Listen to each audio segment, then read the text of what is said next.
എല്ലാവർക്കും നമസ്കാരം. പരീക്ഷകളിൽ മികച്ച വിജയം നേടുന്നതിനും ഏകാഗ്രതയ്ക്കും ഓർമ്മശക്തിക്കും ബുദ്ധിശക്തിക്കും സരസ്വതി ഭജനം പോലെ വേറൊന്നുമില്ല.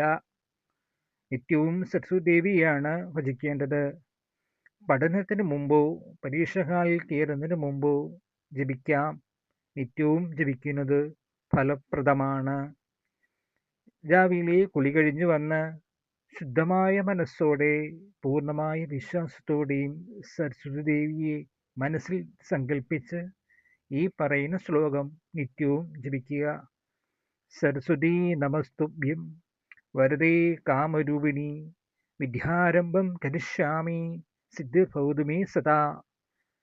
അർത്ഥം പറഞ്ഞുതരാം. വരങ്ങൾ നൽകുന്ന സരസ്വതി ദേവിയെ ഞാൻ നമസ്കരിക്കുന്നു. ഞാൻ പഠനം ആരംഭിക്കുന്നു. എനിക്ക് എപ്പോഴും വിജയം നൽകിയാലും. ഈ ശ്ലോകം നിത്യവും രാവിലെ 108 തവണയോ 21 തവണയോ 12 തവണയോ ജപിക്കാം. ഇങ്ങനെ നിത്യവും ജപിച്ചു പോന്നാൽ പരീക്ഷകളിൽ മികച്ച വിജയം നിങ്ങൾ നേടിയിരിക്കും. ഇത് പലരും വിജയിച്ച കാര്യമാണ്. അതുകൊണ്ടാണ് ഞാൻ ഇത് ഇവിടെ പറയുന്നത്. ഉറപ്പായും മികച്ച വിജയം നിങ്ങൾ നേടിയിരിക്കും. 100% ഉറപ്പാണ്. നിത്യവും ഈ ശ്ലോകവും മുടങ്ങാതെ ജപിക്കുക.